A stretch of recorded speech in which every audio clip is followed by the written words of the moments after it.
All right. YouTube says we are live. So if you can hear me, please type your name in the chat so I know who is with us tonight. And so we've got a few people already. So 8 o'clock. So if you are here, welcome to the Summer Sampler. This is number 9 in the series. So if you have been printing your blocks and putting them in a little binder like I have, you should have number 9. And so let me get number 9 out for you. So it looks like this. So for number 9, you're going to need 3 strips. So you need 1 background strip, or you need 2 colored strips. So you need 1 background strip for back in here, and 1 colored strip, or 2 colored strips. But you just need 3 strips total. And let me show you what we're going to be making tonight. So let's recap the blocks that we've been making. So if you're here, I see Chris is here. I see Carol.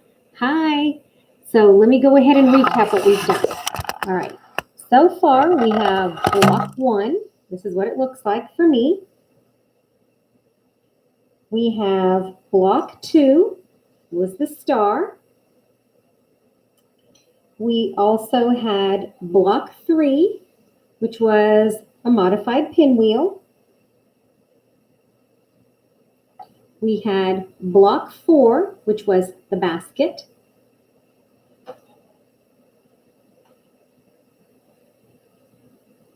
We had block 5, which was this right here, which is sometimes called Dutchman's puzzle. We had block 6, block 7, block 8, and tonight we are making block number 9. So if you look at mine, it looks like this. So in this block, we're going to have just 2 strips for the middle section. So you'll need a strip that is a background and a strip that is a color. Now, this is a decision that you can make. You may want to make this in here, the background, and this out here, the color. It's up to you. Depends on your jelly roll. In my case, I wanted some background in here, and I wanted this shape to be in pink. I'm making this in 2 colorways. So tonight, I'm going to be showing you how to make this with batiks. And so I'm going to pick this color right here for my sashing. And then I'm going to use this blue and this tan for the inside of my block. So in the same way that we made some of the other ones, you're simply going to take these 2 right here, put them right sides together. With the batik, sometimes it's hard to tell. And then we're going to sew 1/4 inch on either side. But let me break down the block for you before we start sewing. So this is the block tonight that we have. And what you see in here are all 2.5 inch squares. So how this block breaks down is in one of 2 ways. You could make this block with 2 flying geese on either side and then have square triangles in the middle, or you can simply make the entire thing with half square triangles, which is what we're going to do. And so each one of these quadrants is exactly the same, just like we did before. This has 4 identical quadrants. So we have a total of 1, 2, 3, 4 half square triangles, and they're all the same. It's 1 light and 1 dark, 1 light, 1 dark, 1 light, 1 dark, and all of these units are 2.5 inches. So 2.5 inches, and then this out here is 8.5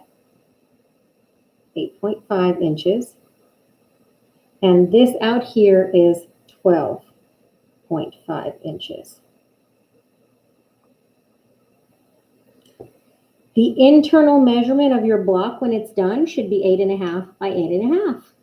And let's see who's with us now. So we have Carolyn from Iowa. We have Veronica. We can call you Ronnie from Montana.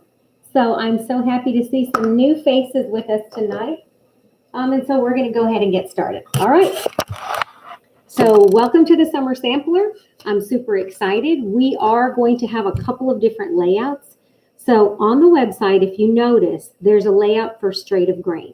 For that one, you need 16 blocks. So we're going to make 12 in the series, and I have extra patterns on the website. So if you go to www.jellyrollclub.com, you can see the supplemental blocks. Now, I'm also working on another layout where the block is laid on point. So if you don't want to make a bunch of extra blocks, you only need 13 for the on point layout. But so far I have worked on a layout that is straight of grain. So if you want to do a straight of grain, you need 16 sampler blocks and background sashing. And this is already on the website. And this is empty because I am working on the other layout. So I've been working with my EQ software, and I'm going to finish up this week a supplementary layout so that you can lay your blocks on point if you like how they look on point. So welcome to the Summer Sampler. Super excited that you're here, and let's get started. This block is super easy. Just like the other ones, these are very beginner friendly. I have one strip, love this rich batik, for my sashing on the outside. And then I'm going to sew 2 strips, right sides together. And I'm going to come to my machine and I'm going to sew 1/4 of an inch on either side. And so this is just like some of the other ones that we've done. And so this is an easy beginner quilt. And so let me go ahead and sew this for you. And I will show you how I trim these up. Let me see if I can beat my record time and get these done really fast. So I'm just going to sew 1/4 of an inch on either side. And we should be ready to go. You should be picking out your fabric and following along if you can. The purpose of these lessons is for you to be able to sew with me, and so when I'm done with my block, you're done with your block as well.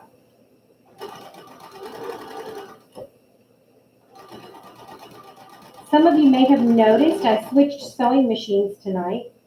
Not the best practice, but I wanted to get my sewing machine out of storage and oil it up and use it. It's never good to have sewing machines sit in storage for an extended period of time. So this one is a little clickety. It needs a little bit more oil.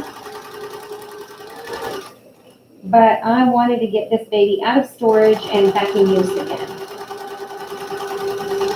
So I'm a sewing machine collecting-aholic. I have a total of 7 machines. I don't know how many you have. But I love searching estate sales and yard sales for vintage sewing machines. I love rehabbing a good vintage sewing machine and using them especially for piecing.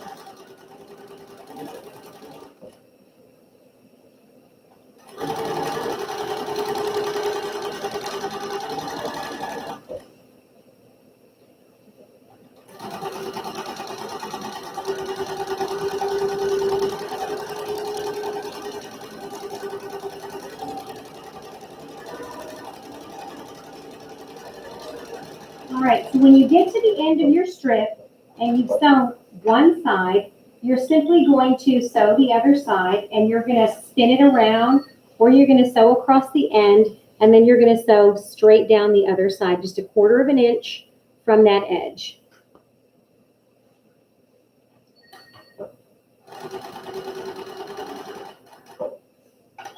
I'm going to just rotate this around and then do the same thing.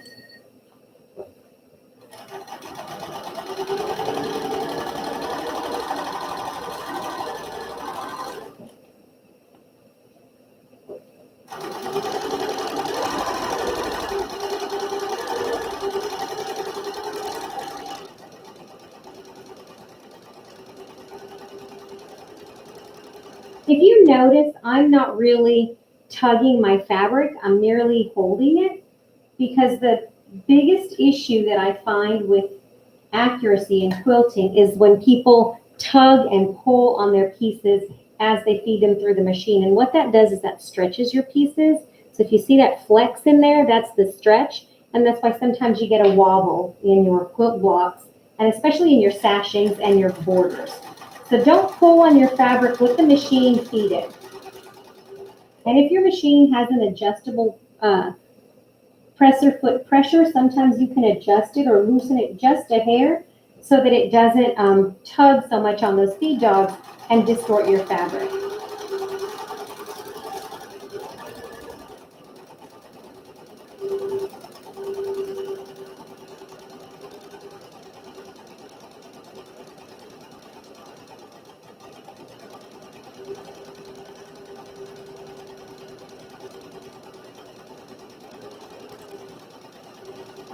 There we go.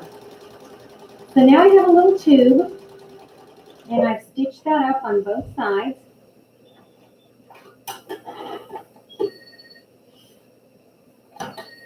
And I'm ready to go. So I have a giant tube that I've stitched 1/4 of an inch on either side. So you can see that, right sides together, and I've made a little tube. All right, so now we go to step 2. And you have seen me model this before, so this should go really fast. So how's everybody doing tonight? How many sewing machines do you have?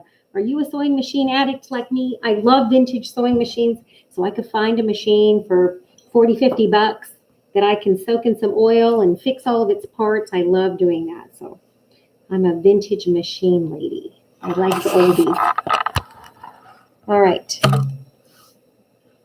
I'm going to be using the same technique I've used before. You've seen me do this on a couple of occasions. I'm just going to use a square ruler of any type. I'm going to find that 45-degree line. And I'm going to set it right here, right on the stitch line. And then I'm going to slide this over until I get to the edge of this stitch line. And so my selvage should be somewhere over in here. And I'm going to make my first cut. And that gives me this little fun thing that I can play with. I've been sewing some of these together. And at the end, I will show you some of the fun little blocks. I've been saving these little trimmings off all of these blocks in this little baggie because I hate to waste anything, because you can make little blocks like this with those at the end. All right, so that is your first cut, right? So now that you have your first cut and my ruler was here, now I'm just going to slide that 45-degree line to the bottom, and I'm going to line this up with the stitching. So I don't know if you can see that, but hopefully you can. Let me see if I can zoom my thing down. So this is on the stitch line, right? And this edge kisses the stitch line on that side, and that's where we make our second cut. And you're just going to do the same thing all the way down. Make sure I went through those layers. And that's going to give you little half square triangles that are a little bit oversized. And so when I open those up, they look like that. And try not to pull them too much, because this is a bias, right? You got a little bit of flex. And so if you pull too much on your blocks, you can get them all distorted. And so you're going to press this towards the dark, and I'm going to do that with all of them. So I'm going to go ahead and cut. I need 16 blocks, just like this. So I should be able to get 16 and have a couple of extra out of this strip, because this is a full 44 inches wide. Now, some strips are only 40, some are 42 inches wide. So depending on your strip, you should get at least 16. If you're not getting 16, then you might be cutting these a little too big. So there you have it. It's kissing that stitching line. I'm running my ruler this way, and I'm putting that line across the 45-degree mark, and you should be able to see that. And I'm going to make my second cut. And so there we have it. So now I have 2, and I continue doing that all the way across until I have 16 of these little guys, lickety split. Doesn't take any time at all. It's amazing how quickly these go.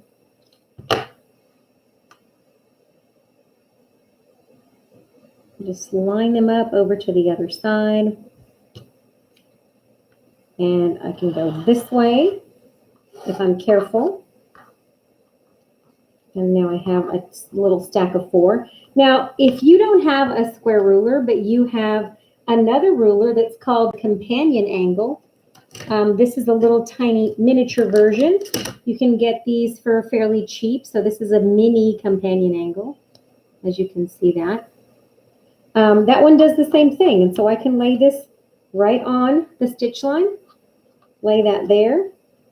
And it has a little 45-degree line, and I can chop this one. And it gives me the same thing. Now you might have a bigger companion angle, and that works too. So maybe you have a great big companion angle like mine. And you can line this up and you can do the same thing with that companion angle. So you can do this with squares like this. And if you have a tool that's a companion angle, this tool looks like it has a 90-degree right here, right? And so then this goes along the 45. And so when you cut that like this, you get the angle that you need. So if you notice, this is the angle that we're using. Okay, so you can either use a companion angle, a strip tuber, a mini companion angle, or even just a straight square ruler. So it's up to you. Use whatever you feel comfortable with, whatever allows you to work quickly. So what is everybody doing on this lovely Sunday? I have been sewing most of the weekend, so that makes me happy. Sewing makes my world go round. And so anytime I can sew, that makes me uber happy. All right. Do we have any new friends that have not been with us before tonight? If so, please let me know who you are and where you're from. Don't forget to send me pictures of your blocks when you finish them so we can put them on our Facebook page. We have a club page called at Jelly Roll Club, which is one word, on Facebook. So if you found us that way, awesome. We have a retreat coming up May 14th and May 15th. We're going to be on Zoom from 7 p.m. until midnight on the 14th, Eastern Standard Time. And we are also going to be on Zoom from 10 a.m. to 10 p.m. on the 15th. You can jump in and join at any time and leave whenever you want to. I'm going to be showing folks how to do a variety of log cabins and log cabin blocks, and I'm going to be working on a log cabin blossom quilt, which is a variation of a log cabin. And so if you want to join us for that, feel free. If you don't want to work on a log cabin, you don't have to.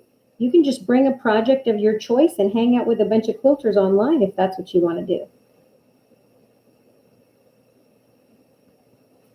So I have 10. That means I need 6 more. So there's somebody that's excited about the retreat. Veronica's excited. I'm excited too, Veronica. My family knows that I am sewing all weekend long, and so they're going to have to fend for themselves. I don't know what kind of carnage I'm going to find when I finally re-enter the world and I see my family again after the retreat, but it could be scary. Who knows? All right. Getting places, and just a few more, and then we are going to be done. Make sure that is straight. Be careful when using your rotary cutter. I tend to wave it around with it open. That's a little bit dangerous. But so get in the habit of just shutting it when you're moving around. You don't want to accidentally like bump your finger. That would be tragic. I would hate to bleed all over my beautiful fabric. I'm more concerned with my fabric, I think, than I am my fingers. All right. So this is almost done. So I have just a couple more, and then we are ready.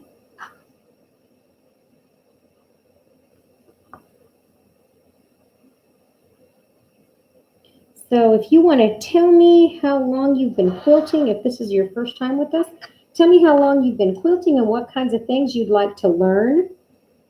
We are a group of quilters with a variety of experiences in the Jelly Roll Club, and we would be happy to help you on your quilting journey. So you just let us know what you want to learn, and we would be happy to help you. We've got a lot of stuff happening. We've got a calendar on our website. So we've got a Jelly Roll rug a full quilt that's made with half square triangles called Postcards from Sweden. We have the retreat in May, and we are finishing up the summer sampler. So we've got a lot of stuff happening. So if you want to stay busy and hang out with a bunch of fun quilting ladies, then the Jelly Roll Club is the place for you. All right, now I made some extras, and that's fine because I'm going to use those in my bonus block that I'm going to need. All right. So now I have this little guy on the end. If you pop it open, this is what I use to make those little quarter square triangles. And that has a little bit of selvage. So once I trim that up, that makes a little tiny block. So I'm going to save that. I hate wasting any fabric. I don't know about you guys. Hi, Bettina. Welcome. All right, friends. So there we have it. I have a total of, let me see how many I got out of this one. 1, 2, 3, 4, 5, 6, 7, 8, 9, 10, 11, 12, 13, 14, 15, 16, 17, 18, 19. 19 little blocks. So that makes me happy. I only need 16, so I'm going to go ahead and press these up and get ready to continue. So this block is just very straightforward, easy peasy, lemon squeezy. If anybody has any questions about any of the blocks, if you want me to, and I see Anita's here, if you want me to show you anything in particular during the retreat, I am going to be recording some tutorials related to different log cabin blocks. We're going to make a hexagon block. We're going to make a diamond block and all types of little goodies. All right, when you open these little guys, they are on a bias. So if you'll just gently open them, instead of pushing hard, you just gently open them like this with your finger and lay the iron on there. They tend to distort a lot less. And so that's fairly square, but I'm going to trim these down because these are oversized. This is a great way to make a ton of half square triangles. So if you have a quilt that uses thousands of half square triangles, and there's a lot of quilt patterns out there that use them, you should definitely invest in a companion angle ruler or a strip tuber, because those two little rulers will save you so many hours of sewing. Now I'm going to try a tool that I've seen on TV several times, and that's the perfectly slotted trimmer tool. So I'm going to see what that's all about. Miss Jenny Down shows that all the time on her show, so I may buy one of those and just test it out and do a tool review one day. But half square triangles are the foundation block for lots and lots and lots of blocks. And so the possibilities are limitless. You can make a total of 72 different block combinations using half square triangles and a 16 grid. So if you want to do lots of different blocks and put them all together without sashing, that would actually make quite a smashing quilt. You could actually take an entire jelly roll and sew 1/4 inch on each side with a background. So you could do 42 color and 42 background, sew them together on either side, put those half square triangles to use like I did these, and you could actually make quite a smashing quilt with literally just half square triangles. You can make stars, you could make diamond patterns, you can make fields and furrows, you can make all kinds of interesting layouts. So if you've never played with half square triangles, I encourage you to do so. They are a foundational skill for new quilters.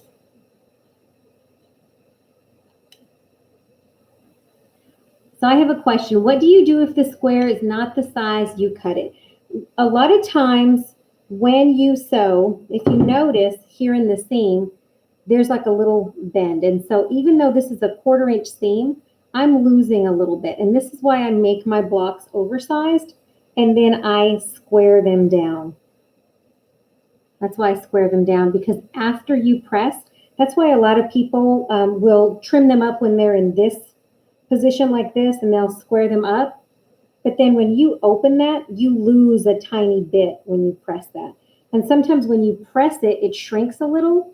So if that happens, you can sometimes spray it with a little bit of water and tease your block out to try to get it to stretch right back out.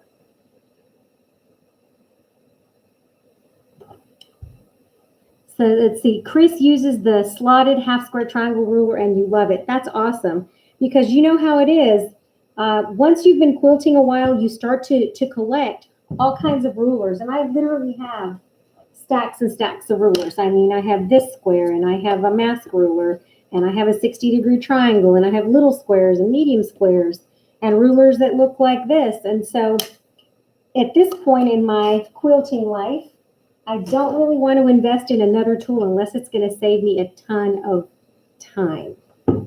So unless it's going to save me a ton of time, I try not to buy any more rulers and just use the rulers I have.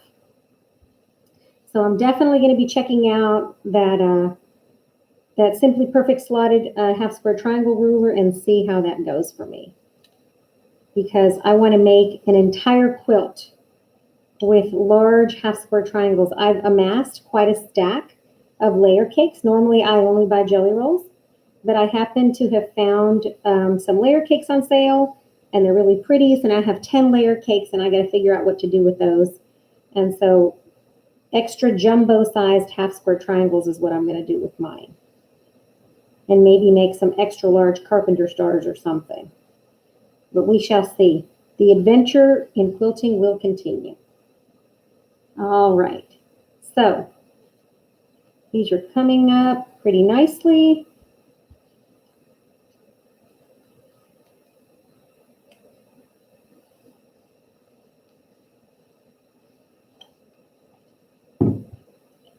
And in this method that I'm using, there is a tiny bit of waste because I'm trimming them down, but I'm okay with that because I would rather have a little bit of waste and make my blocks a little tiny bit bigger and then trim them down. Some people don't like to do that, so it's whatever your preference is. This is a good method if you are a beginner and you want a little bit of accuracy. This helps you to be a little bit more accurate.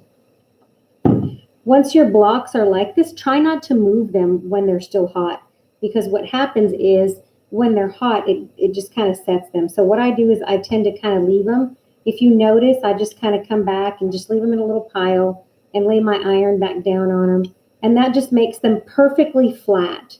I try not to scrub with my cheap little Proctor Silex iron. I think I paid $6.99 for this iron. I use no steam whatsoever because I don't want to distort these half square triangles. Because if you noticed, if you've made these before, sometimes when you press them, they end up looking like a trapezoid because they stretch in the direction that you press them. So yes, Chris, that is what's interesting to me is that perfectly, what is it called? Perfectly slotted trimmer tool. I'm going to find out what the name is, and I've seen it used online, and I'm going to check it out, and I will let you guys know next week if I like it or not. So then these are just stretch, stretch, stretch a little bit, so you got to be careful. Batiks are nice because they have a lot of body, and so they don't stretch as much as quilting cottons. The thicker the fabric, the denser the weave, the less they distort and stretch on you. So you got to be careful when you combine fabrics. This is just a Kona khaki is the name of this fabric that I use, and I like to use Bella Solids and Kona. Some people don't like Kona, but I like it. I've used it for a long time, almost 20 years with no problems. And I like to buy it by the bolt. I buy it in khaki, gray, black, and white. Those are the colors that I tend to buy in bulk. Saves money to buy an entire bolt, and that's how I do it.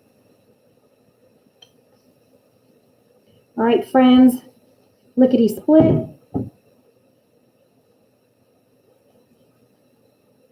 There is also another tool by Creative Grids that cuts half square triangles. So I'm going to be exploring that ruler. And so I will let you guys know later on what I think of a variety of tools so that you can not waste your money unless you absolutely need it. Okay, so now we have this little pile and now they're ready to trim. And this one is going to be a fast block tonight. All right. So who wants to tell me how long you've been quilting and what kinds of things you'd like to learn next? So in your quilting life, we all have like a bucket list of things that we want to learn. So tell me what's on your bucket list of quilting. If you have a quilting bucket list, tell me what that is.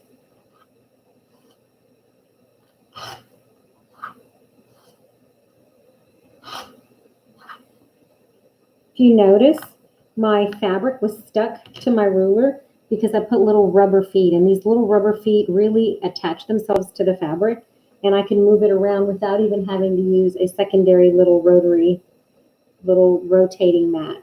So I simply press down really snug against that, and it rotates my little tiny block, and it trims and it makes them the perfect size.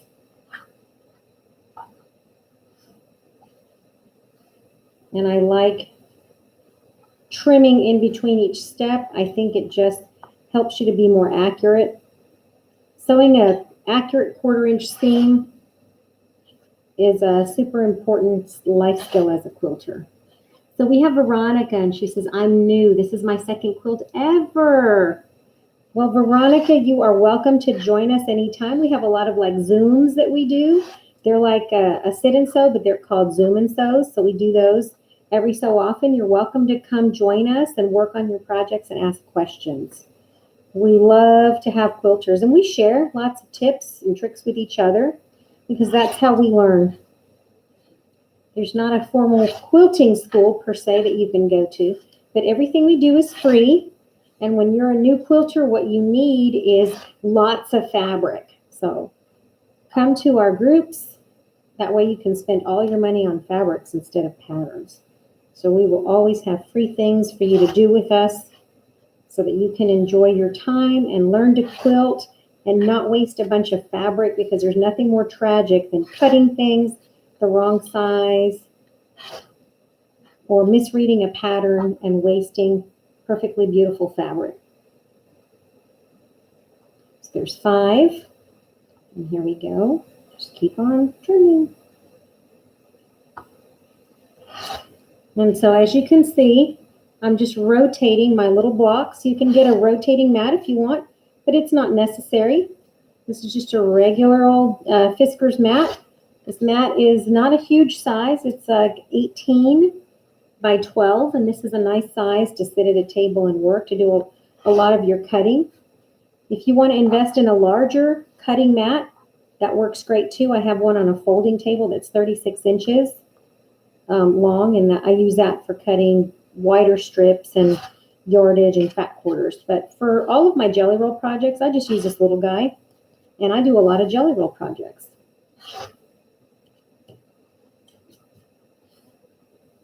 All right, I did put some new information on the website for those of you that are interested in knowing how many jelly rolls do you need for a particular quilt.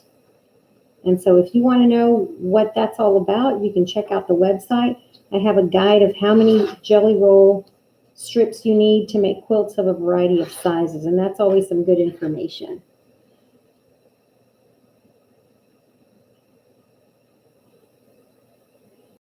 So Anita wants to make tumbling blocks. Anita, there is a pattern to make tumbling blocks out of jelly roll strips. So that may be an adventure we take in 2021. So we'll see about that. I like tumbling blocks. I want to try 60-degree triangles that has like tons and tons of little tiny triangles. So we'll see. I'm an adventurous soul. I'll try anything once, maybe twice.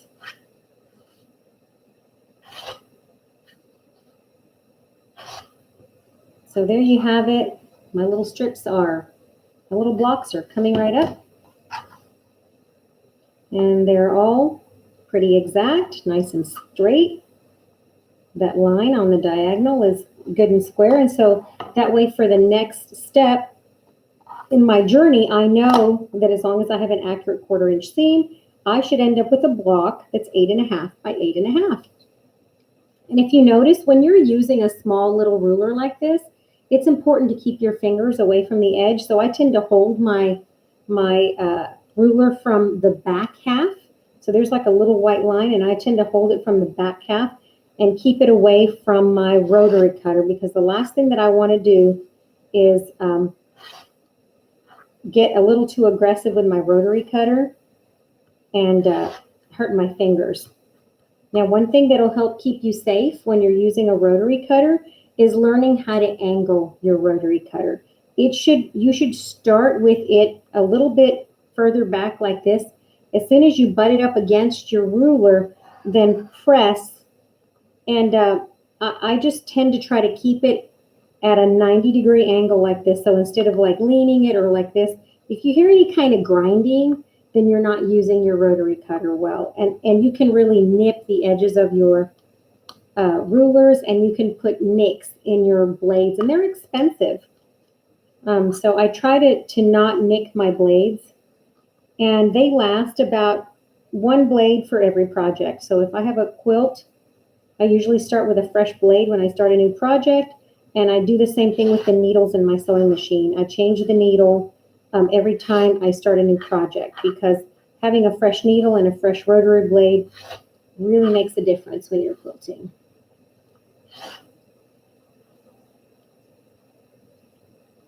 Yes, a pop socket does help with the little rulers. Now, they also make a glove, a mesh glove that'll protect your hands. But I really find that using the little rubber feet, even on these rulers that have the sandy bottoms, using those little rubber feet really keeps them in place. They also sell little sandpaper that you can put on your rulers that keeps them from sliding. So if you can get those little sandpaper squares that you put on the bottom, this one has the little rubber feet. They're clear, see them? They stick up a little bit, so I like that. And that makes my cutting very accurate.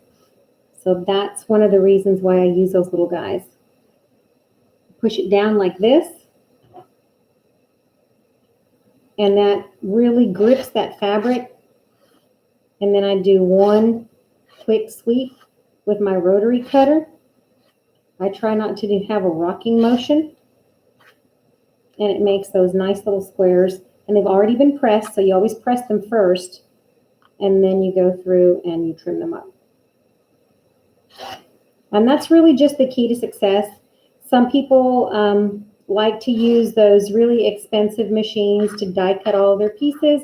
And those are fine if you can afford them. But if you can't, just practice cutting. Spend all your money on fabric if you can, especially quality fabric. And it'll make your quilting experience a lot more enjoyable. Having a handful of really good tools is a long-term investment, especially if you're going to be quilting a lot. And once you start quilting, it's like an addiction. You can't stop. I don't know about you guys, but I know that it is for me. My fabric addiction.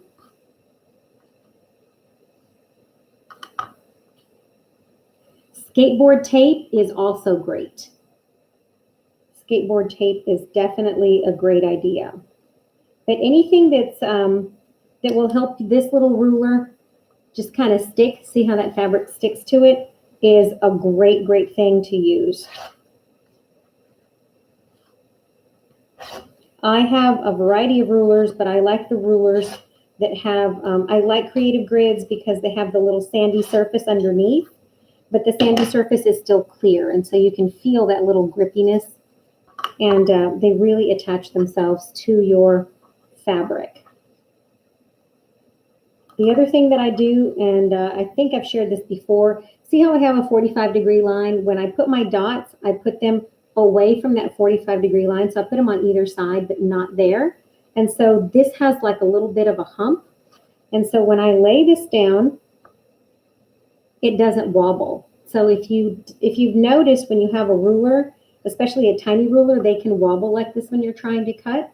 And so if you take your ruler and you put those little dots on the opposite sides of that line, then it won't wobble.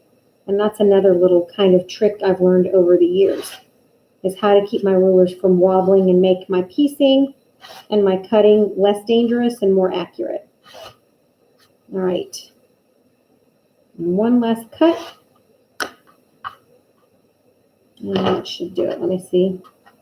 1, 2, 3, 4, 6, 7, 8, 9, 10, 11, 12, 13, 14, 15, and 16. So there we go. So I have my 16 pieces. I'm going to set these aside and put them in a little stack because I've been keeping all of my leftovers together and I've organized all of my strips. At this point in the project, one of the things that I suggest you do, since we have been working and you may be running out of choices. So when you use a jelly roll, and this one is my Darlene's favorites that I've been using because I'm doing 2 quilts, one in Batiks and one in Darlene's favorites, is go ahead and pick what you're going to use for the rest of your outside sashes and save the rest because this is what you're going to be using for your log cabin. And we have our log cabin in 2 weeks. So go ahead and set aside the sashing that you're going to use for all of your outsides and put those aside and then put the rest for your log cabin. That way you have the colors that you want on the outside. See, I wanted to make sure I had a balance of colors, 2 reds, an orange, and a green, and a yellow. And so those are going to go on the outside. And then this is what's left. And I went ahead and I put mine in a little Ziploc bag so that I knew what color went with what block. So I have them labeled. So I have them like in little bags. It says like block 11, block 10. And so that way, when we get to the end, I'm not aggravated because I wanted a color that I don't have. And so try to plan ahead a little bit. Look at the patterns that you see on the website and get those jelly rolls in the order that you want so that you're not sad at the end. Let's see, what other prints do we have? I like to iron my seams to one side versus ironing them open. Yes, absolutely 100%. I try to always press my seams to the side, and I'll tell you why. And I'm going to show you this little block. When you have a block, and I'm going to show you one that has not been trimmed, when you take that seam, and I'm going to press this one open just so I can show you or fillet it open. When you open this seam, all that you have in between that little seam, and I'm going to go ahead and press this open so you can see. It's actually not very easy to do to press those little 1/4 inch seam opens. That's the first thing. The second thing is it makes it harder to nest your seams. But if you notice, when I take that and I pull, and I'm going to show you what happens. So when I pull that apart, all that you see is a little bit of thread. And when I hold that up to the light, I can see through my block. That means that over time, as that block tends to wear, if any of those stitches break, that seam on your quilt is going to pop open. And so if you press your seams to one side, there's a lot more strength in that seam, and you can feel it when you hold it like this. This seam that I pressed open, look at that block got distorted, and there's a lot of stretch. There's a ton of stretch in that seam. So over time, that quilt can wobble, get wavy on you, and it will break. So it weakens the seam. So if you can avoid pressing your seams open, don't. Press them always to one side. And that's my preference. Now, every now and again, I may need to press a seam open or swirl a seam, and I'll show you guys how to do that in a minute. But if you can, avoid pressing your seams open. You see a lot of very famous quilters who will say, oh, press your seams open, but I do not like that. So I always look for which way to press my seams, and I'll show you this in a second. So one of the things that I like to do is I like to analyze the pattern and see which direction my pieces are going to lay. And then when my pieces lay, I make sure that I press those seams so that they nest. And nest means that they lock and go in opposite directions. So for example, if I have this half square triangle and I have this half square triangle, and I'm going to put them with the backs towards you, right? And so I have them like this. If I know that these are going to go this way, I don't have to worry about how those seams nest. But if all of a sudden I have to put these together like this, then when those face each other and those seams are going opposite directions, it will not be hard to match those up. So when I lay those in there and I put those together, I can feel how flat that is. And so when I sew that, that seam will lay very flat and those are nested. And so that's okay. But if I have to put them together in a way where these seams all of a sudden, so let's just say I have to do it this way. So I'm doing let's just say I'm doing a flying geese with two of these, right? So all of a sudden, these are now going the same direction. And so what you can do in that instance is you can press one the opposite direction so that at that intersection here in the front, those two seams will nest. And that way, when you sew it, you are more likely to get a nice accurate seam. So feel that and look at which way your pieces are going. And if you notice that the seams are going the same direction like this, they're sewn the same side, flip one of the seams up as you construct your block. And so check that one goes up, one goes down, one goes up, one goes down. My general rule of thumb is I sew my quilt blocks in rows, and my even goes up, my odd goes down, even goes up, odd goes down. And I do that the same when I put an entire quilt together. So if you remember even up, odd down, then you'll be able to nest your seams. And that's just my general rule of thumb that I follow. But if you have any other questions, let me know. Let's put this baby together. So our pattern tonight, and I have my block already finished in pastels so you can see it. This block tonight has the three colors coming together in each of these four corners. But I'm going to start here in this section because I have this little quadrant that I'm going to make. So I have this thing that looks like, I don't know, a little stool on legs and then something on the bottom. So I'm going to put my quilt together in little rows. So I'm going to put this color to the inside, and then this has a color here. And notice this, these two come together and these two come together. So just the way I was telling you, this one is going to have to go down and this one is going to have to go up. So all of these will have to go a different direction. So this one, I'm going to push this direction and I'm just going to finger press it like this and give it a little press with the iron. And then this one, I'm going to push the opposite direction. And the reason I'm doing that is so that they will match in those seams better. And so now I'm just going to carefully run my finger across there. I'm going to finger press it carefully, not to distort it. Press it with the iron. So I'm going to pull my iron over here. And I'm going to give it a little bit of heat. And so now this particular block, all those pieces will nest. And try not to distort them. It's kind of easy to do. And so now this goes like this. So this seam goes down, this seam goes up. This seam goes down, this seam goes up. And the reason I want that is so that these corners will nest. And then last but not least, I have a little guy that fits down here at the bottom, and he fits like this. So this is the block that I'm making, and I need 4 of these to make the big block.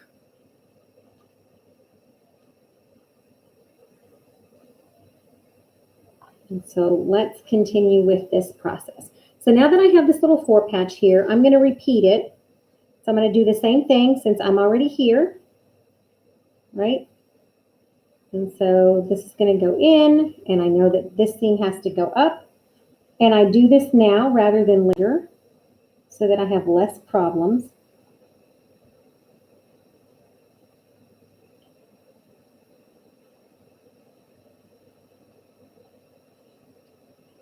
And so I just press, press, press to my heart's content.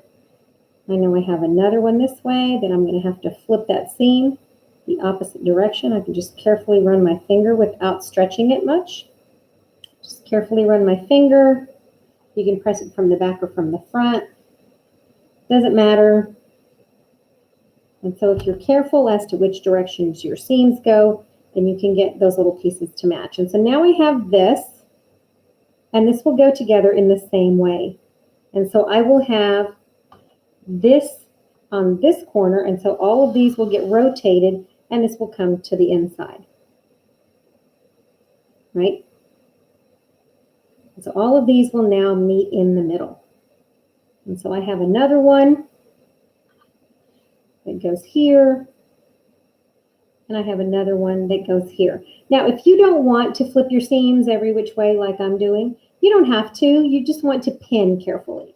So if you don't want to take all the time to flip your seams around and you're like, I'm not fooling with that, you don't have to. But my suggestion would be for you to pin those when you sew them together so they don't slip away from each other and cause you any problems. And so this is what the entire block looks like.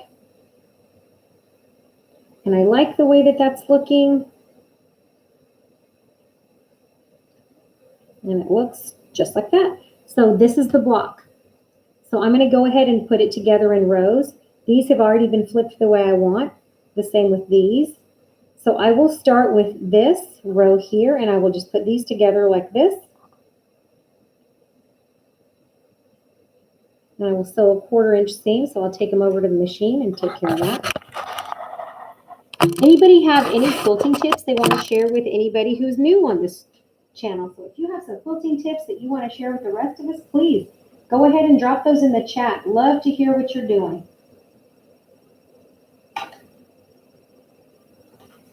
I've been quilting a long time, but that doesn't mean I know everything, so please share. I'm always willing to learn new stuff from anybody.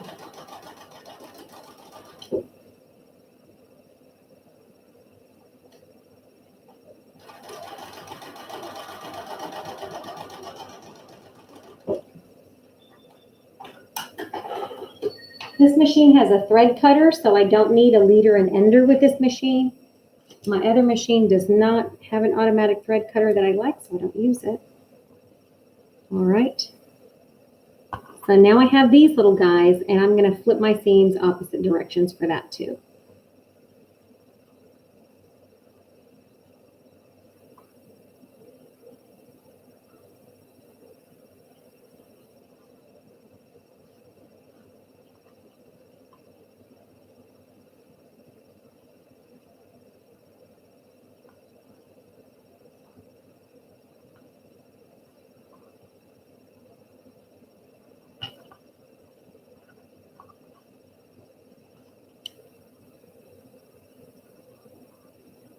All right. And so let me show you what I've got going on down here. And so now I have these 4, right? So let me move these over. And now I can decide which direction to put the seams. In this case, now my seams are going opposite directions. So if you notice, this is going up, this is going down. And so what that did is that created a nice, accurate 1/4 inch seam.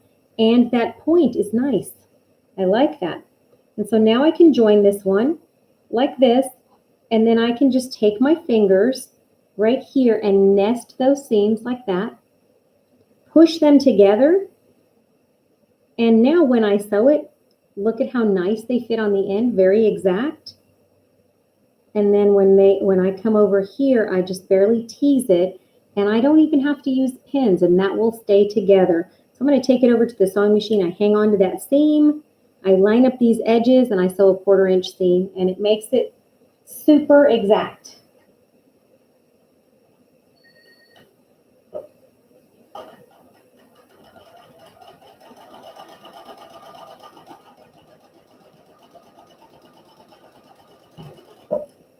So you always want to know where that 1/4 inch seam is on your machine, because having an accurate 1/4 inch seam is a lifesaver in quilting. Super important. Super, super handy to know where that 1/4 inch goes.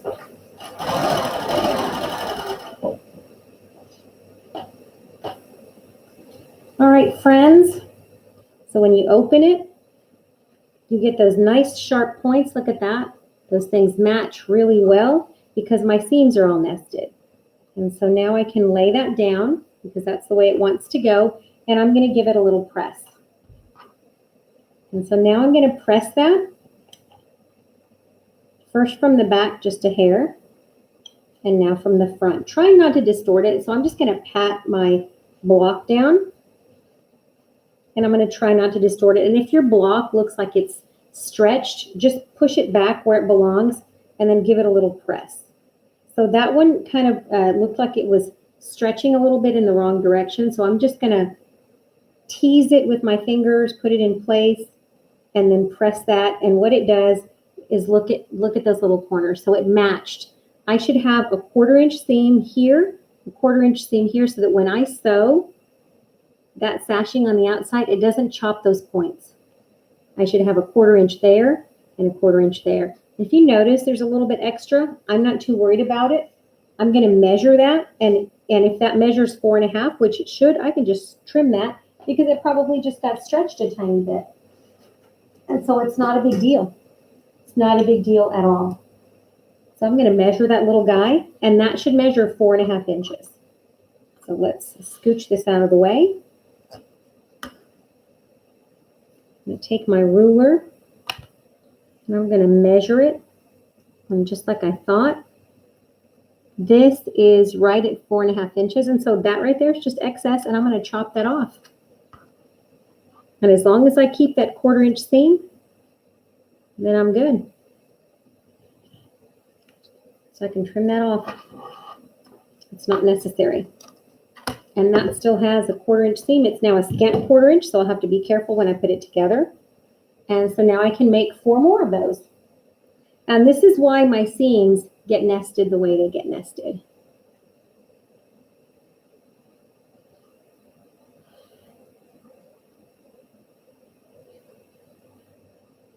And so I'm going to make 4 more of these little guys, and we will be done with this block. So what helpful hints do we have out there? So Anita said, instead of making copies of the patterns, write on a pen and mark your place so you can iron it off. Yep. So for the outside of this quilt, you need 4 strips, right? 2 strips that are 8.5 inches that go across the top and the bottom, and then 2 strips that are 12.5. So you need 4 strips to go on the outside of your block, and you will get that exact amount from 1 jelly roll strip. So if you take a jelly roll strip and it's a full size, you fold it in half. You can take a scissor and just literally cut the end off right here. And so I will do that. So let me rotate down. So when you're making your, let me move my little guys out of the way. When you're making your sashing, you're just going to trim off that selvage. You're going to measure 8.5 and cut. And then you're going to come to the end and cut at that fold. And you will have just enough to put sashing around your block. But we'll get to that in just a second. So let me finish this up so you can see what this block looks like. That this is the thing that we're going for. We need 4 of those. So here I go. Let me try to do it without matching my seams and see what it does for me. So this goes this way. This little guy goes this way. And this little friend goes to the center. So I'll do the same thing again really quick. And I'm going to try this without rotating my seams and see what happens. I hope it doesn't mess up on me. Oh, in the beginning I said set aside some strips for the log cabin. I wanted you to set aside strips for your sashing. So count the number of blocks that you want to make. So if that's 13 for setting them on point or 16, set aside one color for each sashing strip that you want on the finished quilt, and then save the remainder of your leftover blocks for the log cabin. So you're just going to set aside 1 strip for each sashing. So for example, let me show you what I've got, right? So I have a total of 13 blocks that I need to make, right? I've already made 9. And so knowing that I have 9, I need 4 more colors for my outside sashings, right? And so what I did is I went through the rest of my jelly roll strips and I found 4 colors that I said, I need to save these for the outside. And then everything else I set aside and I sorted for my remaining blocks and I put what was left for my scrappy log cabin, because your log cabin is going to use a lot of smaller pieces and bigger pieces. So you're going to want to set up what's left for your log cabin. Am I making sense? I hope I'm making sense. And so let me show you guys what I've done. So what I did is I selected, right? I know for sure that these are the colors that I want for my remaining blocks. I want my remaining blocks definitely to have some reds, I want maybe a purple and an orange. And then I may want a yellow, a purple, or a green. So I knew that I wanted to save these for my outside sashing, right? So if I decide I'm going to make 13, I'm saving those. And I'm putting them aside, and I'm going to label these as sashings. Then I sorted what was left into little baggies for like block 11, block 10, block 12, and 13. And then I took everything I had left and I labeled this log cabin because I'm going to use the remainder of my jelly roll. So this has a variety of colors, some light, some dark, and this is going to be used for my log cabin block. And that way I have everything sorted for the remainder of this project. Because what I don't want to happen is you get to the end of the project and you've used a strip in your log cabin and chopped into it that you really wanted to use for your sashing. Does that make sense? And this is what I'm calling the sashing. This is actually, it looks like an outside border on this block, but it's actually part of some of your sashing because it's going to go in between your blocks. Anytime that it goes in between the blocks, it's called sashes, right? If it's on the outside of a quilt, it's called a border. You could call this a bordered block if you want to, but the terms are used interchangeably. But mainly, if it's a piece of fabric that goes in between two pieced blocks, it's called a sashing. Am I making sense? If not, just send me an email and I'll be happy to answer any of your questions by email. But this is what's left of my jelly roll, and I've sorted it so that I've got exactly what I want for this project, and I'm not wondering what I'm going to use for which block. All right, so here we go. So let's finish up. I've got one more of these and then one in the corner. So let me finish these up really fast.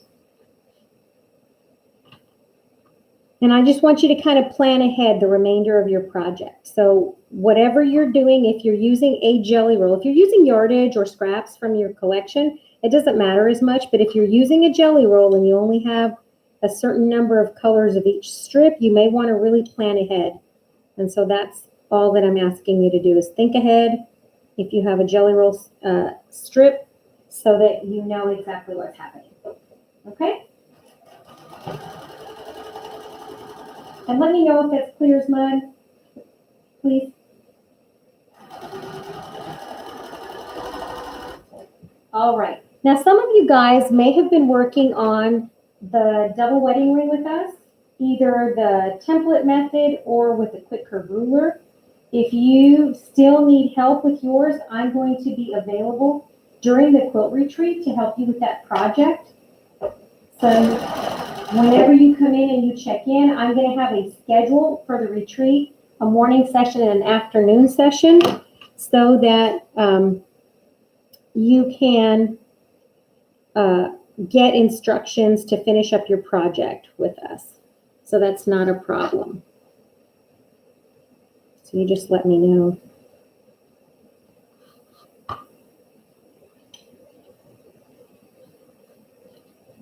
There we go. It's easy to get your pieces confused, so always pay attention to where you're laying your pieces.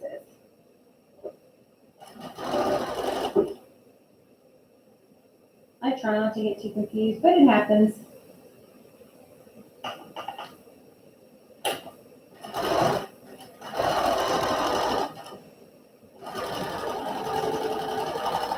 So how's it going, friends, with your block?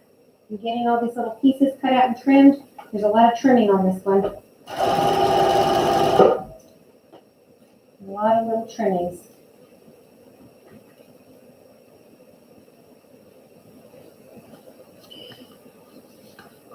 There are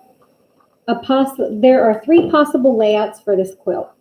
You can do the summer sampler with 16 blocks set straight of grain. That means 4 rows of 4 blocks. So you have 4 rows, 4 blocks each, a total of 16 blocks. So that's one way of laying it out. That quilt finishes 70 by 70. So that's one quilt. It has an inner border, an outer border. So that's one of the options. If you want to lay your quilt on point, you need a total of 13 for a quilt that's approximately 70 by 70. If you want your quilt to be larger, then you can do this project with a total of 24 blocks. But you're probably going to start running out of options with your jelly roll. And so you may need to get a couple of fat quarters or maybe a little bit of yardage if you want to extend your quilt and make it larger. So if you want your quilt to be larger than 70 by 70, then you're going to have to get some additional fabric to make sure that you can have your 24 blocks. Now you can take your 12 blocks that we're making, you can make 2 of each. That's one of your options, and you can set that on point. Let me see that. That's 1/4 of an inch there.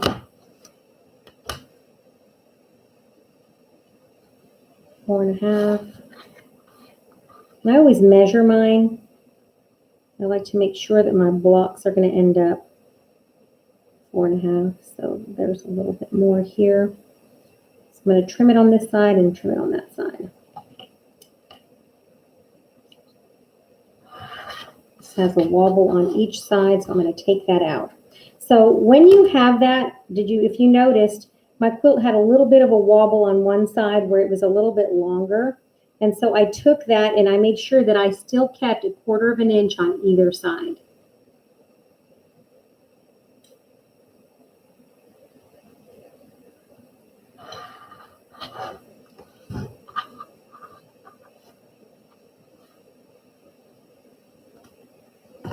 If you go to the website, Carolyn, there is a handout that shows this layout, and this layout is 16 blocks. This is the layout, right? So it has, your blocks are inside each of these spaces, and then this that looks like dark purple is your background. So you're going to put cornerstones in there with leftover jelly roll strips, and then these are background that are cut 2 1/2 inches to fill the space between your blocks. And so this has 16 blocks. If you lay it on point, you're going to need 13 blocks for the smaller quilt that's 70 by 70. But if you want the larger quilt, you're going to need 24. And we'll have a special class just for layouts, okay? So if you have any questions about layouts or you're not sure, I'll be happy to answer those via email, or you can just meet with us during Sit and Sew so you can get your individual questions answered, okay? I want to be sure that you have what you need for your individual blocks and your quilt. So now that I'm here, right, this is the piece that's going to go there, so I'm going to flip it that way. So then I'm making sure that this piece will be able to join with this piece. And then I'm going to put this one that way. So be sure to let me know if you have questions about your layout, of how many more pieces. But you can use 1 jelly roll of printed and 1 jelly roll of background to make a quilt that is the 70 by 70. But if you want it larger, you're going to need more. So if you want a quilt that's larger than 70 by 70, you're going to need more fabric for that. But I'll be so happy to help you. So we are making a total of 12 blocks.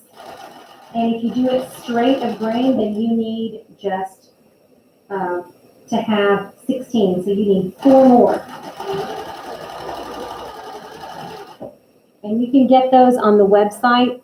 So if you look on the website, there's a handout. If you look on the website, it shows this.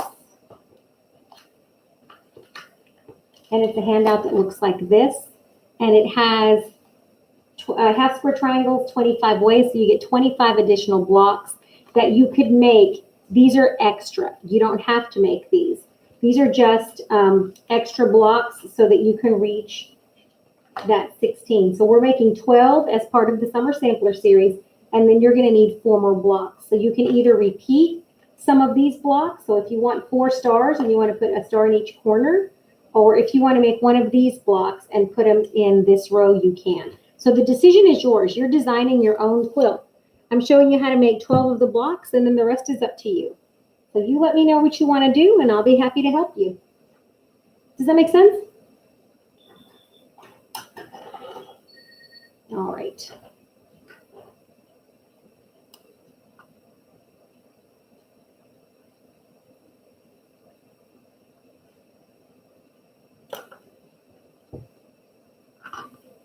And we are getting close to the end. So how are you guys doing?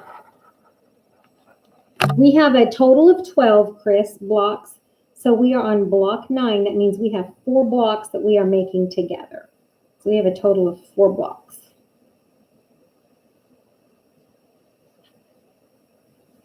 And so then these go together, these 2 quadrants, if you noticed, those are nested. So those just touch like that. That feels nice and flat.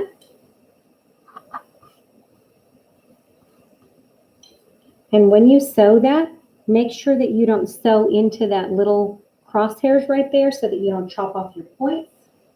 That's the only thing you have to worry about with this particular section.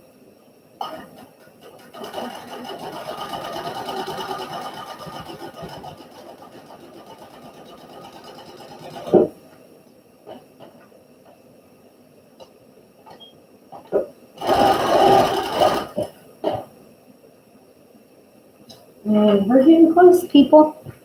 I just have one more section to do. So there is 1/2. I have another half over here. And then I have 4 little guys to sew together for the last segment. Let me find something that gives that middle contrast, a little bit of contrast there.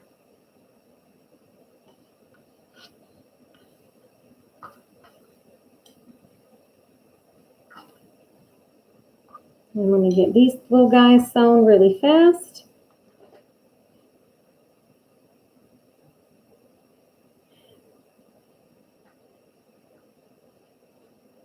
Mary, tell your kitty cat I said hello.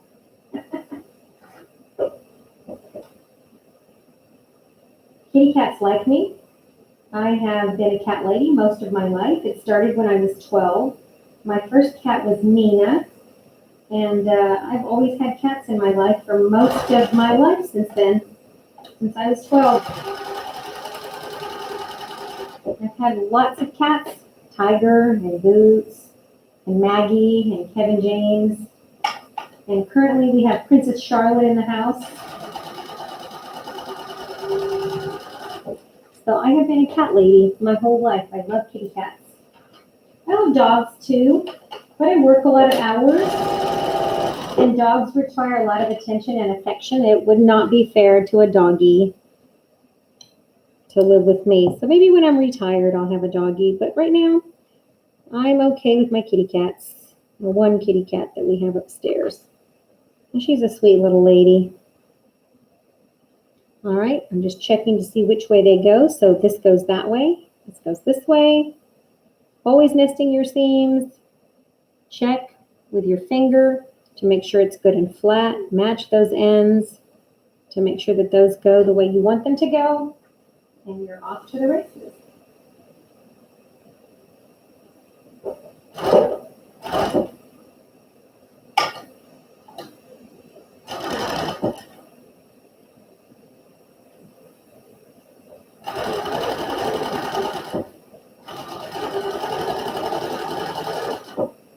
Now, I've had people whose blocks did not turn out exactly the size they wanted them to.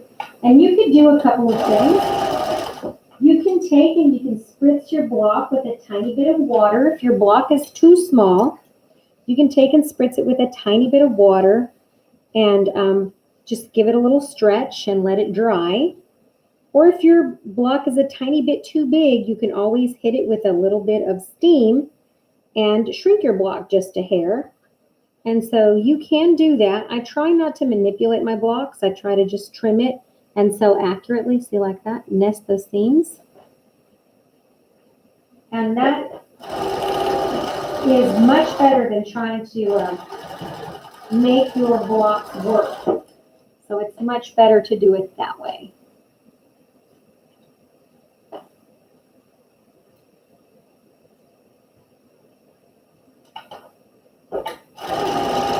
All right, friends, I'm getting close to the end here, so let me show you what I'm going on. You should have put together now, you have your 2 halves. Rotate that. You go like this. So you should have your 2 halves ready to join. And then you will take all of those seams and you will flip them so that they nest. So I will take this one and those nests. I will match this center seam and make sure that it nests like that. And then you can use those little clips to hold them. You can use pins. If you notice, I don't use pins because I've done this so long. Pinch that. So now I have this one, and I have this one, and I've pinched them. And now that's exactly how I want to sew them. These ends match. This end matches there. And we are ready to sew the last seam, which is the middle of this block.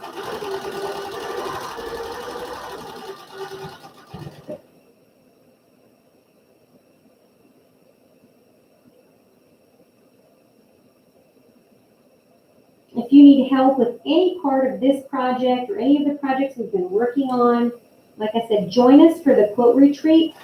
It is May 14th from 7 p.m. to midnight Eastern Standard Time. That gives you a chance to come home, grab a little bite to eat, send the kids packing to grandma's house, feed your husband, take care of whatever you need to take care of, and then join us for sewing time. You can jump in at any time and leave at any time. And so the Zoom room will be open from 7 p.m. to midnight on the 14th.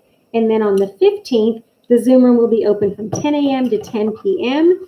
And I will be doing, I will have a schedule on the website that says what is happening when, so you can join us at different times. But I'm going to try to pre-record all the tutorials so that I can put them on the website afterwards. All right, friends, this is looking pretty good. I like how this is feeling. So now I'm going to give this whole block a little press. I have one seam that I'm not a fan of, so I'm going to check it on the back to see what I've done. Try to get it to lay flat. We always run into those seams every now and again that you're not a fan of, but just try to play with it and see if you can get it to lay the way you want. And try to get your block as flat as you can. It's always the goal. But try not to stretch it too much because these are all kind of biasy. So that's a technical term, biasy.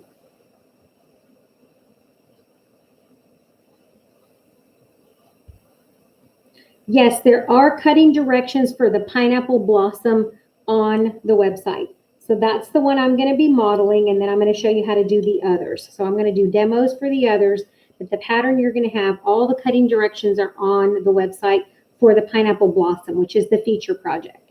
So if you want to make that block, it tells you how many pieces and what size for each block, and then you multiply it by 36. All right, so this is what you should have. You should have something like this, and now I'm going to measure it. If you notice, there's a little bit extra on this side and a little bit extra, so I'm going to go ahead and get my square up ruler and just trim this up. And this square up ruler has the 1/4 inch seam all the way around to make sure I'm not chopping stuff off. So the first thing I'm going to do is I'm going to lay that down, center that, sliver trim this side right here. I have a tiny bit extra that I don't want there. There's a little bit there. I'm just going to remove that. I'm going to rotate this block around, and I'm going to sliver trim a tiny bit off of each side to make sure that it is 8.5 inches. And then I'm not chopping stuff off. I do not like chopping off the little corners. So this one is going to get trimmed on this side just a hair like this. And I'm rotating it again. I'm going to check it on this side, making sure that I'm not chopping my points like this. And if I have excess, I just make sure that I have that 1/4 inch on all of those corners. And so now that I've used my 8.5 inch ruler and I have trimmed the excess and left those 1/4 inches. Now I can put my sashings on this block. And so this is 8.5 inches. So I'm just going to measure with this ruler. I'm going to cut the selvage off of the end like that, just a hair. This is 8.5 inches. This ruler here, so I'm going to lay that there and cut 2 pieces that are 8.5 inches because that is doubled up. And then with the rest that you see here, I'm literally just going to cut the end right here at the fold. And so I should have 2 pieces that are slightly larger than 12.5 inches and 2 pieces that are 8.5 inches. And so that's what I have. And I'm going to go ahead and sew these on this block. One across the top and the bottom, just like that.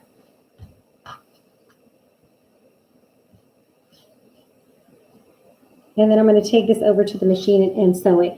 And I'm going to talk about this particular step because a couple of people have asked me questions about their blocks.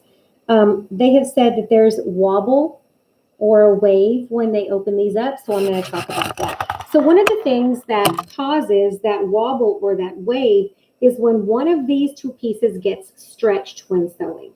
If you look at your sewing machine and you look at the feed dogs are on the bottom and they do this. So they tend to stretch whatever piece is on the bottom and take up that fabric. So what you want to do when you sew this is you want to reduce the pressure foot pressure. So like see here, like mine has a pressure. So I'm going to reduce that just a hair, right? To keep my feed dogs from pulling as tight. And I'm going to sew with my sashing strip on the bottom because it has less stretch than my top piece. And that will allow me to make sure that I'm not chopping off these points. So I'm going to put this on the bottom when I sew and my pieced block on top. And the reason I do that is to reduce the amount of wobble in my quilt. And I can always make sure that those seams lay flat and that I'm not chopping stuff off. So it allows me to make sure that I'm doing that.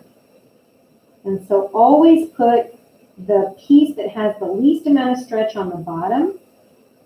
If you're sewing a sashing or a border, I always put my, I cut on straight of grain first of all, and then I put that piece on the bottom, trying not to stretch. So I try not to stretch it at all. Do not tug and pull, and like I said, reduce the pressure on your presser foot, and you will not get wobbly borders or sashes or whatever it is that you want to call them.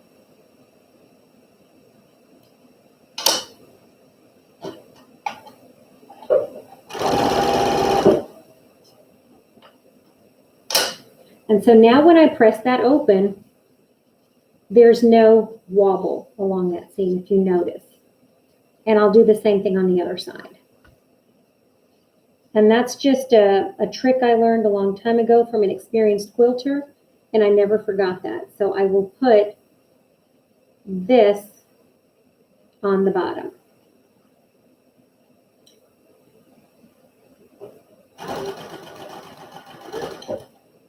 And that ensures that my block doesn't wobble everywhere.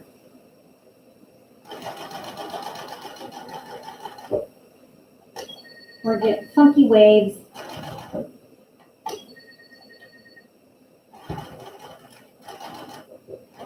When I am done with these blocks, before I put my entire quilt together and I quilt it, I will spray these with a little bit of fabric sizing and let them air dry. And maybe give them a tiny bit of a press.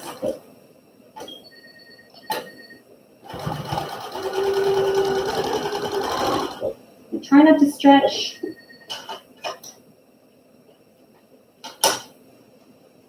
Some habits die hard. All right. So now that I have that, I'm going to press that open. Give that a little pressity press. And I like how that's turning out. That looks pretty good. And that ensures that my block lays the way I want it to. So now that I'm going to press this open, I'm going to press that block towards the outside, towards my sashes. And that also helps it. So I'm going to lay this here. I'm going to rotate this down. So I'm going to flip these to the outside. I'm going to give this a press right here, and I'm going to flip that to the outside. And by pressing that, that ensures that I don't have a bunch of waves in that outside. So I press this way, and that lays nice and flat. And now I can anchor these two. Now these are going to be a little bit bigger, and that's okay. Right? See how they hang down? I'm going to trim that afterwards. So I'm going to lay this on top on both sides. Smooth that block. If you notice, I don't have a bunch of wobble. I have a tiny bit of wobble here, but that will get fixed when I lay this down. So when I lay this down and I sew it this side towards my feed dogs, that will make sure that my block lays flat and I don't have a bunch of waves in it.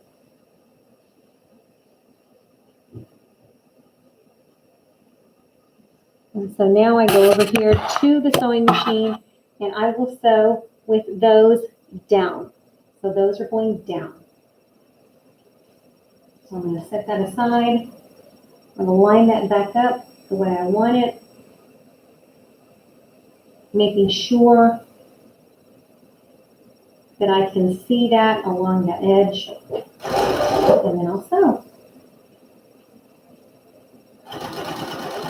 Always trying to keep that perfectly straight along that edge and don't stretch it, and you're going to be business. So try not to stretch. Make sure your seams lay the way they're supposed to lay. That will reduce the wobble.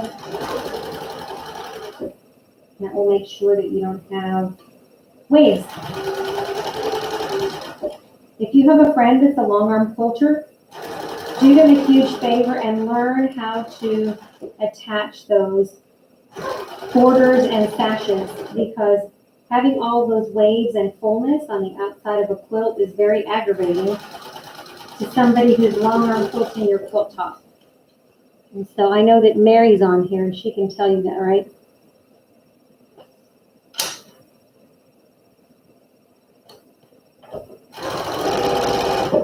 All right.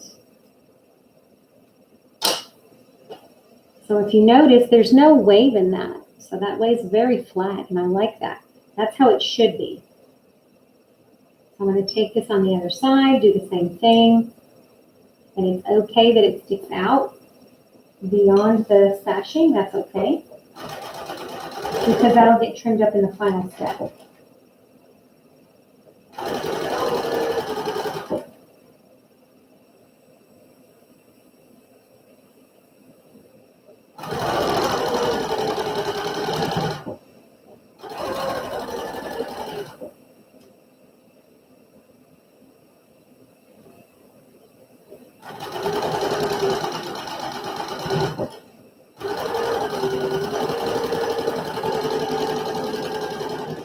When you sew a long seam, try to avoid having your seam line go like this, because that will also cause a wobble in your sashings or borders, whatever you want to call them.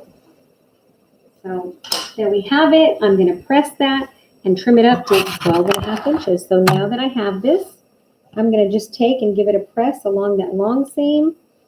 I'm going to press the other side along that seam. And I'm going to press it open along that seam. There's no wave in that. That's the way it should look. Give it a press this way.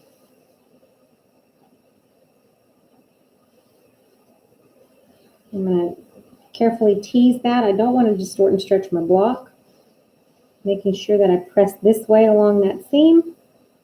And when I look at my block, there's very, very little fullness at all. It lays very flat, and I like that. So now I'm going to measure the entire thing to make sure that this is 12.5 inches, and I'm going to trim off these little bonus things I have out here on the end. So I'm going to take a 12.5 inch ruler, If you don't own one of these, you should. This is my baby. I love this guy or girl. I don't know what gender it is. It doesn't matter. And so I'm going to line this up with some of these lines over here. And I'm going to take and I'm going to sliver trim these two little corners, making sure that my block is nice and straight. And I see on this side there's nothing to trim. On that side there's nothing to trim. And on this side there's just a hair. And so I'm going to just nip those little bumps on the end.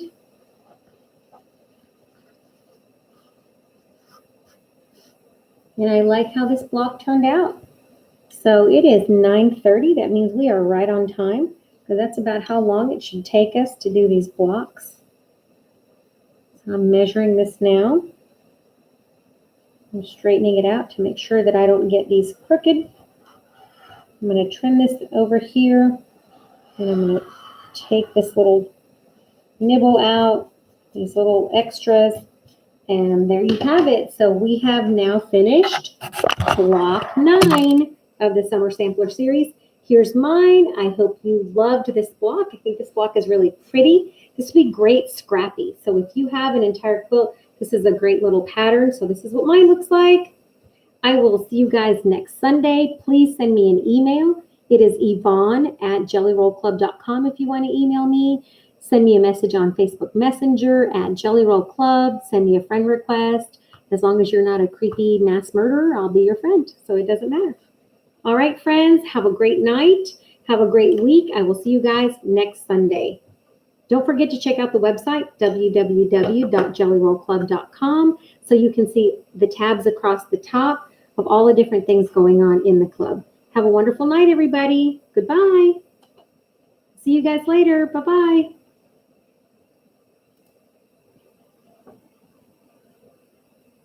Bye, everybody. Goodbye, Veronica. Welcome to the club.